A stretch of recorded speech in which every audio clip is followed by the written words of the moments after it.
আমি আজ আপনাদেরকে পানামা ক্যানেল সম্পর্কে জানাতে চেষ্টা করব। পানামা ক্যানেল হল মধ্য আমেরিকার ইস্থমাস অফ পানামা এর মধ্য দিয়ে নির্মিত এক গুরুত্বপূর্ণ মানুষ সৃষ্ট নৌপথ, যা ভাষায় বললে আটলান্টিক ও প্রশান্ত মহাসাগরের মধ্যে জাহাজ চলাচল সহজ করেছে। এটি মূলত সমুদ্রপৃষ্ঠ থেকে কিছুটা উঁচু লেক ও লক ব্যবস্থার পথে নির্মিত, যাতে জাহাজ লক সিস্টেম ব্যবহার করে এক মহাসাগর থেকে অন্য মহাসাগরে যেতে পারে।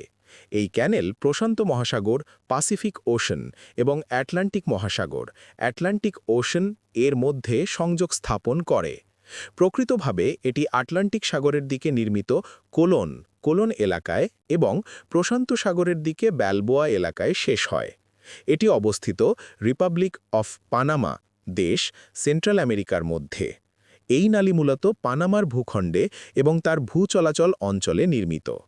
এই নালীর ব্যবস্থাপনায় দায়িত্বশীল সংস্থা হল পানামা ক্যানেল অথরিটি, স্প্যানিশ সংক্ষেপ এসিপি, অথরিডাদ ডেল কানাল ডে পানামা। প্রায় ৭৭ কিমি ৪৮ মাইল হিসাবে এক পরিচিত পরিমাপ রয়েছে। অন্য সূত্রে প্রায় ৮০ কিমি বলা হয়েছে। প্রস্থ ও গহ্বর।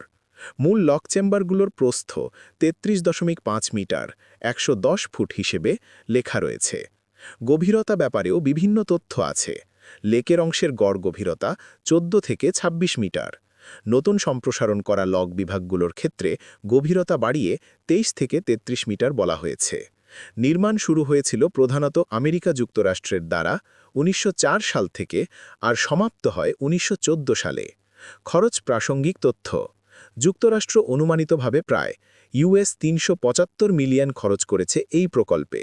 অন্য একটি সূত্র বলছে প্রায় ৫০০ মিলিয়ন। উল্লেখ্য, পরে এক বৃহৎ সম্প্রসারণ প্রকল্প ২০০৭ থেকে ২০১৬ সালের মধ্যে চালু হয়। তৃতীয় সেট লক, যার প্রকল্প খরচ প্রায় ৫.২৫ বিল।